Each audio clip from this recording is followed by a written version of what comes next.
Dear students, তোমরা দেখছো always learn YouTube channel. এখন আমি তোমাদের সঙ্গে WBHA মাধ্যমিক মক টেস্ট পেপার 2021 এই বইটির ইংরেজি মডেল কোশ্চেন সেট 7-এর section B grammar and vocabulary পোর্শনটাকে নিয়ে আলোচনা করব। তাহলে চলো শুরু করা যাক।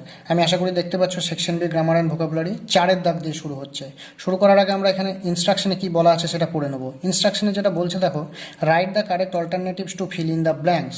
সঠিক বিকল্পটি লিখো to fill in the blanks, শূন্যস্থান পূরণ করতে। 3টে শূন্যস্থান রয়েছে, প্রত্যেকটার জন্য 1 নম্বর করে, মোট 3 নম্বর রয়েছে। এই যে প্যারাগ্রাফটা দেওয়া রয়েছে, প্রথমে এটা আমরা পড়ে নেব, তারপরে সেখান থেকে এই যে ব্র্যাকেটের মধ্যে যেসব শব্দগুলো রয়েছে সেই শব্দগুলোর মধ্যে থেকে কোন শব্দটা সঠিক সেই শব্দটাকে বেছে নিয়ে পাশে থাকা শূন্যস্থানে বসে শূন্যস্থানটিকে পূরণ করব। আমি পড়ছি, তোমরা একটু মনোযোগ সহকারে শুনতে থাকো। When one is dash with the shock of a loved one's death one whimpers, what dash of me now that he dash me. এখানে জিজ্ঞাসা চিহ্ন রয়েছে। আমরা যেখানে শুরু হচ্ছে সেখানে যে ভার্বটা ব্যবহার করা হচ্ছে সেটার দিকে যদি আমরা লক্ষ্য করি তাহলে সেখানে দেখতে পারবো ইজ দেওয়া রয়েছে। ইজ হচ্ছে প্রেজেন্টের বি ভার্বের রূপ, সুতরাং কিন্তু আমাদের এই প্যারাগ্রাফটিতে আর যে ভার্বগুলো আমরা ব্যবহার করব সেগুলো কিন্তু প্রেজেন্ট টেন্সে আমাদের রাখতে হবে।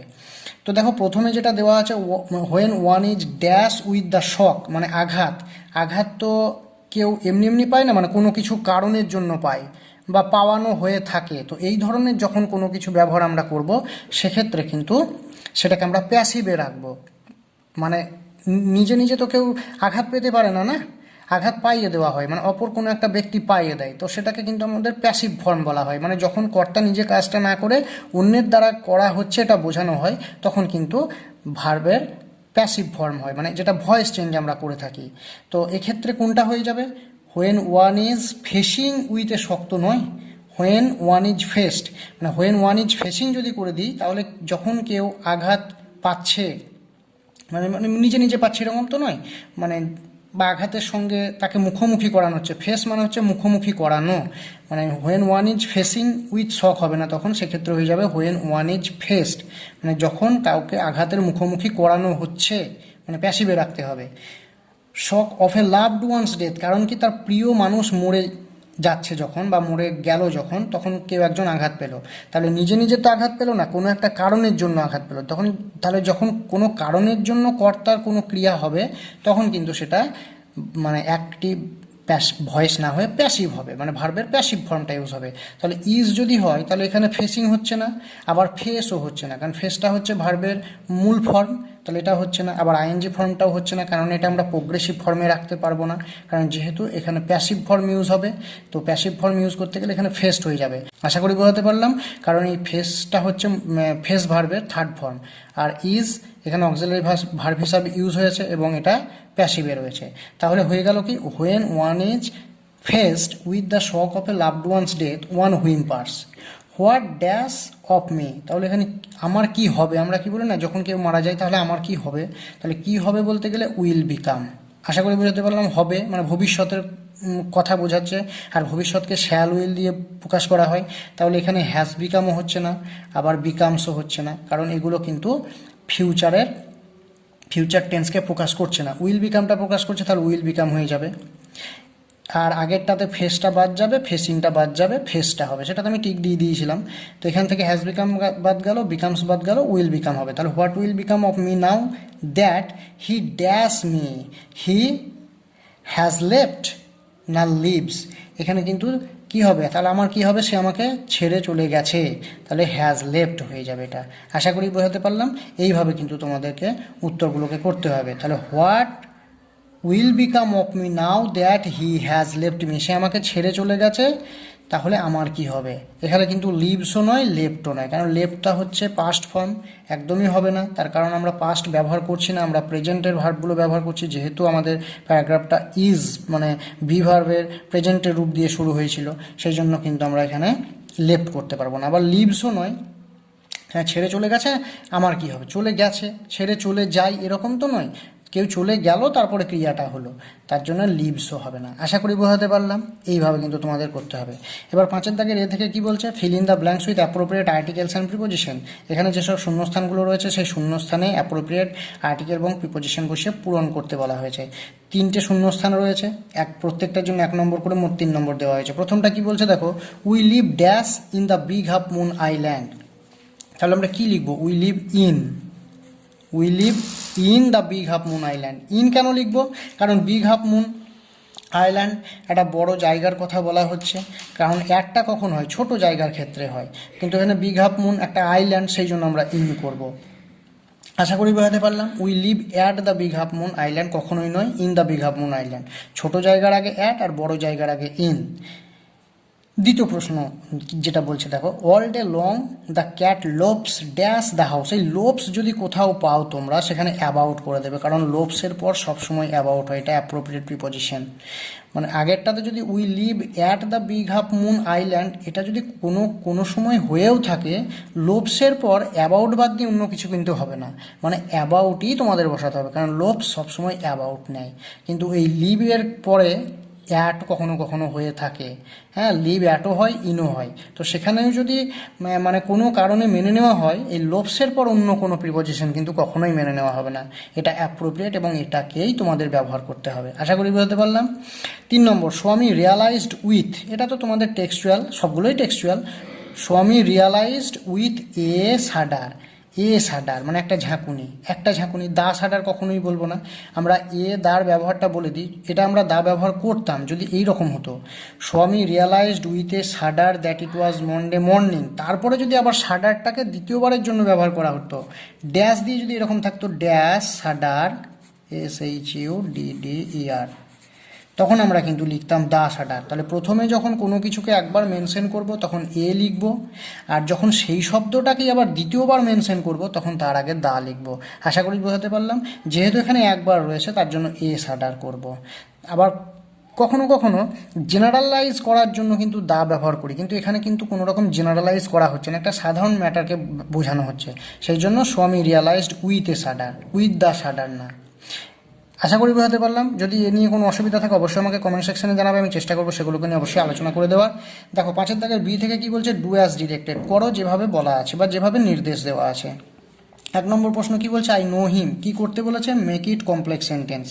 আই নো হিম এটাকে কমপ্লেক্স সেন্টেন্স করতে বলেছে। মানে সেন্টেন্স তো কনস্ট্রাকশন অনুযায়ী 3 প্রকারের হয় এবং মিনিং অনুযায়ী 5 প্রকারের হয়। সেই কনস্ট্রাকশন অনুযায়ী সেন্টেন্স 3 প্রকার কী কী, সিম্পল, কমপ্লেক্স, কম্পাউন্ড। এগুলো হচ্ছে কনস্ট্রাকশন বা গঠন অনুযায়ী। আর মিনিং অর্থানুযায়ীও কিন্তু বাক্যকে 5 ভাগে ভাগ করা যায়। যেমন অ্যাসারেটিভ, ইম্পারেটিভ, অপটেটিভ, এক্সক্লেমেটারি, এই যে বাক্যগুলো সেগুলো কিন্তু মিনিং অনুযায়ী এটা 5 ধরনের হয়, আর এই কনস্ট্রাকশন অনুযায়ী 3 ধরনের হয়। কিন্তু এখানে কোনটা করতে বলা আছে, কমপ্লেক্স করতে বলা আছে। এটা আছে কিসে, সিম্পলে আছে। সিম্পল সেন্টেন্স কোনগুলোকে বলে, যেটার একটাই সাবজেক্ট, একটাই ফাইনাইট ভার্ব। দেখো এখানে আই একটাই সাবজেক্ট, নো একটাই ফাইনাইট ভার্ব। এখানে কিন্তু অন্য সাবজেক্ট বা ভার্ব নেই বা কোনো ক্লজও নেই। যখন একটা সেন্টেন্সে একটা প্রধান বাক্য থাকবে এবং তার সঙ্গে সঙ্গে অনেকগুলো অপ্রধান বাক্য থাকবে, যেটাকে আমরা প্রিন্সিপাল ক্লজ, সাবঅর্ডিনেট ক্লজ বলে থাকি, সেইগুলোকে কিন্তু কমপ্লেক্স সেন্টেন্স বলা হয়। কিন্তু এখানে একটাই মাত্র প্রিন্সিপাল ক্লজ রয়েছে বা একটাই ফাইনাইট ভার্ব এবং একটাই সাবজেক্ট রয়েছে, সুতরাং এটা কিন্তু সিম্পল সেন্টেন্স। এই সিম্পল সেন্টেন্সটাকে কমপ্লেক্স করতে হবে। যখনই আমরা এটাকে কমপ্লেক্স করব তখনই কিন্তু সেটা একটা প্রধান বাক্য হয়ে যাবে এবং তার সঙ্গে সঙ্গে একটা অপ্রধান বাক্য আমরা পেয়ে যাব। তো 2 নম্বর প্রশ্ন কি বলছে, do as I tell you, এটা কি করতে বলেছে, চেঞ্জ দ্য ভয়েস, মানে ভয়েস চেঞ্জ করতে বলেছে। 3 নম্বর প্রশ্ন কি বলছে, ইট গ্রোজ স্লোলি, এটা কি করতে বলেছে, change into a negative sentence. তো আমি এগুলো তোমাদের সুবিধার্থে খাতায় একটুকু করে দেখাচ্ছি যাতে তোমাদের বুঝতে সুবিধা হয়। তো দেখতে থাকো। এই যে আমি খাতাতে লিখে রেখেছি, তোমরা এগুলোকে কিভাবে করবে, তোমরা এগুলোকে ঠিক এইভাবে করবে। দেখো, আই নো হিম, আমি তাকে চিনি। এটাকে যদি কমপ্লেক্স করতে হয় তাহলে আমরা কিভাবে করতে পারবো, আমরা কিন্তু এভাবে করতে পারি। আমি জানি যে ওকে, তাহলে কি লিখতে পারি, I know who he is, মানে I know who he is. ওখানে একটা দ্যাটও যোগ করতে পারো, I know that who is, দ্যাটটা যোগ করতেই হবে, করতে পারো নয়, করতেই হবে। I know that who he is, আমি জানি ওকে, মানে আমি ওকে জানি, মানে এটাকে আমরা কীভাবে বললাম, আমি জানি যে ওকে। আশা করি বোঝাতে পারলাম। তাহলে এই আই নো এই অংশটুকু হয়ে গেল মেন ক্লজ, আর দ্যাট হু হি ইজ এইটা হয়ে গেল কিন্তু সাবঅর্ডিনেট ক্লজ। এবার এই সাবঅর্ডিনেট ক্লজটা কোন ধরনের সাবঅর্ডিনেট ক্লজ, যেমন সাবঅর্ডিনেট ক্লজ 3 প্রকারের হয়। যেমন অ্যাডজেক্টিভ ক্লজ হতে পারে, অ্যাডভার্বিয়াল ক্লজ হতে পারে, নমিনাল বা নাউন ক্লজ হতে পারে, এতগুলো কিন্তু সাবঅর্ডিনেট ক্লজ হয়। এটা এবার কোন ক্যাটাগরির মধ্যে পড়ছে সেটা কিন্তু আমাদের আলোচ্য বিষয় এখানে নয়, সেই জন্য আমি ওটাকে নিয়ে আর বিস্তারিতভাবে আলোচনা করছি না, সেক্ষেত্রে ভিডিওটা অনেক বড় হয়ে যাবে। তোমাদের যদি এ বিষয়ে কিছু জানার থাকে অবশ্যই আমাকে কমেন্ট সেকশনে জানাবে, আমি সেগুলো নিয়ে একটা না হয় আলাদা ভিডিও তোমাদের জন্য করে দেবো। তো যাই হোক, এবার আমরা কিন্তু পরের প্রশ্নটা নিয়ে আলোচনা করব। দেখো পরের প্রশ্নটা কি বলছে, do as I tell you, এটাকে কি করতে বলা আছে, ভয়েস চেঞ্জ করতে বলা আছে। এটা মানে দুইভাবে কিন্তু ভয়েস চেঞ্জ হয়, এটা কিন্তু একটা কমপ্লেক্স সেন্টেন্স। তো কমপ্লেক্স সেন্টেন্সের ভয়েস চেঞ্জ সাধারণত তোমাদের দেয় না, কিন্তু এটাকে করতে হলে তোমরা কিভাবে করবে, তো দেখো এইভাবে করবে। প্রথমটাকে ডু বলছে, তাহলে ডুটাতে ঠিক কী বলা হচ্ছে, এটা কিন্তু অর্ডার না কোন, মানে এটা তো রিকোয়েস্ট নয়, আবার অর্ডার কিনাও সেটা আমি ঠিক এখান থেকে বুঝতে পারছি না। যদি তোমাদের ক্ষেত্রে এই ধরনের কিছু এসে থাকে তখন তোমরা কিভাবে এই ধরনের ভয়েসগুলোকে চেঞ্জ করবে, এই ধরনের ভয়েসগুলোকে চেঞ্জ যেন এটা কিসের দেওয়া রয়েছে প্রথমত দেখে নাও, ইম্পারেটিভ সেন্টেন্সে দেওয়া রয়েছে, কিন্তু ইম্পারেটিভ সেন্টেন্সে এখানে রিকোয়েস্ট বা অনুরোধ বোঝাচ্ছে না, আবার আদেশও ঠিকঠাক বলা যাচ্ছে না। তো এই ধরনের কনফিউশন তৈরি হলে তখন তোমরা ইউ আর আস্কড করে দেবে বা ইউ আর ইনস্ট্রাক্টেড, তাহলে কি লিখবে, you are asked, you are asked বা instructed, INSTRUCTED, you are instructed to do as you are told by me। ওর অর্থটা কি হয়ে গেল, you are ask to do, মানে তোমাকে করতে বলা হলো, অ্যাজ সেভাবে, you are told my me, মানে সেভাবে করতে বলা হলো তোমাকে যেভাবে আমি তোমাকে করতে বললাম, এটার অর্থ এরকম। কিন্তু যেহেতু এটা কমপ্লেক্স সেন্টেন্সে রয়েছে সেই জন্য এটার কিন্তু দুবার ভয়েস চেঞ্জ করতে হবে। একবার মানে এই ডু এই অংশটুকুর আর আই টেল ইউ এই অংশটুকুর, তো এইভাবে করবে। প্রথম অংশটুকুকে লিখে দিলে ইউ আর আস্কড বা ইনস্ট্রাক্টেড, যদি সেখান থেকে বুঝতে না পারো যে সেটা আদেশ না অনুরোধ, এগুলো যদি বুঝতে না পারো তাহলে সব থেকে সেফ জোনে থাকবে এই আস্কড বা ইনস্ট্রাক্টেড ব্যবহার করলে পরে, তাহলে ইউ আর আস্কড বা ইনস্ট্রাক্টেড টু ডু। কারণ আমরা জানি যখনই আমরা you are asked, instructed imperative সেন্টেন্সের ক্ষেত্রে ব্যবহার করি তখন যে ভার্বটাকে দেওয়া থাকে, কারণ ইম্পারেটিভ ক্ষেত্রে সাবজেক্ট সবসময় উহ্য থাকে, তো সেই ভার্বের আগে কিন্তু আমরা টু বসাই, সো সব ক্ষেত্রেই কিন্তু বসাই। তাহলে এটা হয়ে যাবে ইউ আর আস্কড বা ইনস্ট্রাক্টেড টু ডু অ্যাজ, এই অ্যাজ যা আছে সেইভাবে বসিয়ে দেবো। এবার এই যে অংশটুকু আই টেল ইউ, এইটুকুর মধ্যে যদি সাবজেক্ট ভার্ব অবজেক্ট তোমরা বের করো তাহলে আইটা সাবজেক্ট, টেলটা ভার্ব, ইউটা অবজেক্ট। তো এটা রয়েছে কি সে অ্যাক্টিভে, এটাকে যদি প্যাসিভ করতে যাও তাহলে অবজেক্ট হয়ে যাবে সাবজেক্ট, সাবজেক্ট হয়ে যাবে অবজেক্ট, সেটাই কিন্তু করা হয়েছে। ইউটাকে দেখো সাবজেক্ট করা হয়েছে, ইউ আর কেন করলাম, কারণ ইউ সবসময় আর ভার্বকেই নেয়, সেই জন্য আর করলাম। তাহলে ইউ আর টোল্ড, টোল্ড কেন করলাম, কারণ এখানে টেল রয়েছে, টেলের থার্ড ফর্ম ইউজ করলাম বা ব্যবহার করলাম টোল্ড। এবার কার দ্বারা, বাই মি, আমার দ্বারা, কারণ বাই প্রিপোজিশন তো সব জেনারেলি আমরা সর্বত্রই ইউজ করি বা ব্যবহার করি, কোনো কোনো ক্ষেত্রে ব্যতিক্রমও থাকে, তো সেগুলো নিয়ে তো তোমরা আশা করি জানো। আর যদি তোমাদের সেগুলো নিয়ে কোনো অসুবিধা থাকে আমাকে অবশ্যই কমেন্ট সেকশনে জানাতে পারো যে কোন কোন ক্ষেত্রে কোন কোন ধরনের প্রিপোজিশন আমরা ব্যতিক্রমী হিসাবে ইউজ করি, সেটা না হয় একটা ভিডিওতে আলোচনা করে দেওয়া যাবে। তাহলে বাই, এবার এখানে আই ছিল সাবজেক্ট হিসাবে, যখনই সেটাকে আমরা অবজেক্ট করলাম এর ফর্মটা কিন্তু চেঞ্জ হয়ে মি হয়ে গেল। এইভাবে কিন্তু তোমাদের এই ভয়েসটাকে চেঞ্জ করতে হবে। তারপরে দেখো ইট গ্রোজ স্লোলি, তো এটাকে কি করতে বলেছে, নেগেটিভ সেন্টেন্স করতে বলেছে, মানে ট্রান্সফরমেশন অফ সেন্টেন্স। যখন কোনো একটা বাক্যকে নেগেটিভ করবে, মানে পজিটিভ থেকে নেগেটিভ কিংবা নেগেটিভ থেকে পজিটিভ, তার যেন অর্থের কোনো পরিবর্তন না হয়।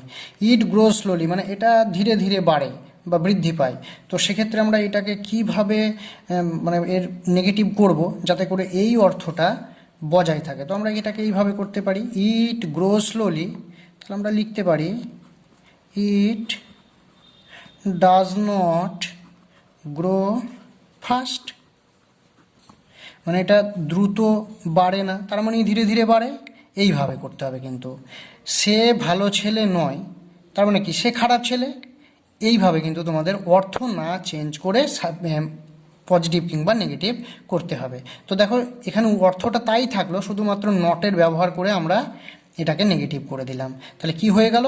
ইট ডাজেন্ট গ্রো ফাস্ট, তার মানে ইট গ্রোজ স্লোলি। আশা করি বোঝাতে পারছি। যদি অসুবিধা থাকে কমেন্ট সেকশন তো রয়েছে, তোমরা অবশ্যই সেখানে জানাবে। এরপরে দেখো পরের প্রশ্নটা, মানে 5 দাগের সি কী বলছে, এটা তো তোমরা জানো, এখানে কিছু শব্দের নিচে দাগ দেওয়া থাকে, সেই শব্দগুলোকে ফ্রেজাল ভার্ব দিয়ে রিপ্লেস করতে হয়। তো 3টে প্রশ্ন কিন্তু দেওয়া রয়েছে, প্রত্যেকটার জন্য 1 নম্বর করে, মোট 3 নম্বর দেওয়া রয়েছে। আর এর উত্তরগুলো এই লিস্ট দেওয়া রয়েছে নিচে, সেই লিস্ট থেকে বেছে নিয়ে পাশের যে বক্সটা রয়েছে সেই বাক্সগুলোতে মানে লিখে দিতে হবে। আর দেখে নিতে হবে যে শব্দের নিচে দাগ দেওয়া রয়েছে সেই শব্দের রূপগুলো কিসে রয়েছে, মানে কোন টেন্সে রয়েছে, পাস্টে না প্রেজেন্টে, সেই অনুযায়ী কিন্তু এই লিস্ট থেকে যখন শব্দগুলো বেছে নেবে সেগুলোরও রূপের পরিবর্তন করে তারপরে এই বাক্সগুলোতে লিখতে হবে। তো প্রথমে যেটা বলছে দেখো, দ্য চাইল্ড রেজেম্বলস, এই রেজেম্বলসের জন্য আমরা কি ব্যবহার করি, এই টেক আফটার, এই ফ্রেজাল ভার্বটা ব্যবহার করি। কিন্তু দেখো এখানে রেজেম্বলস ভার্বের শেষে এস যোগ আছে। এই টেক আফটার যখন তোমরা মানে করবে, ব্যবহার করবে, এই রিজেম্বলসের জন্য বেছে নেবে, তখন কিন্তু এটা টেক আফটার আর থাকবে না, হয়ে যাবে টেক্স আফটার। এবং এই টেক্স যে রূপটার পরিবর্তন ঘটিয়ে এই যে পাশে বাক্স, এই বাক্সে লিখে দিতে হবে। আশা করি বুঝতে পারছো। 2 নম্বর, he arrived late in the meeting. Arrived E D যোগ আছে। এই অ্যারাইভডের জন্য তোমরা যে ফ্রেজাল ভার্বটাকে এখান থেকে বেছে নেবে সেই ভার্বটার কিন্তু পাস্ট ফর্ম ইউজ করতে হবে। তো আমরা কি করবো, এই যে টার্ন, এই টার্ন আপটাকে ব্যবহার করব, তখন কিন্তু এই টার্ন আপ আর থাকবে না, টার্নড আপ হয়ে যাবে, TURNED যোগ হয়ে যাবে। আশা করি তোমাদেরকে বোঝাতে পারছি। দিয়ে এখানে কি লিখবে, he turned up late in the meeting, এই বাক্সের মধ্যে টার্নড আপ কথাটা লিখে দেবে। 3 নম্বর, I was in search of a stag. In search of মানে হচ্ছে লুক ফর, কিন্তু এখানে দেখো যদি আমরা I was look for a stag, এটা কিন্তু হয় না, কারণ এই ওয়াজ যদি কোথাও থাকে হয় ভার্বের শেষে আইএনজি ব্যবহার করতে হয়, আর না হলে ভার্বটিকে পাস্ট ফর্মে রূপান্তরিত করে ব্যবহার করতে হয়। কিন্তু এটাকে যখন আমরা পাস্ট টেন্সে রূপান্তরিত করব সেটা প্যাসিভ হয়ে যাবে, মানে ভয়েসের প্যাসিভ ফর্মে হয়ে যাবে, কিন্তু প্যাসিভ ফর্মে তো এটা নেই, এখানে সাবজেক্ট নিজেই কাজটা করছে, সেই জন্য এটাকে কিন্তু প্রোগ্রেসিভ ফর্মে রাখতে হবে। তাহলে কি হয়ে যাবে, I was in search of A stack মানে হচ্ছে I was looking for a stack, মানে লুকটাকে আইএনজি যোগ করে লুকিং করে নিতে হবে এবং তারপরে পাশে থাকা এই বক্সের মধ্যে লিখে দিতে হবে।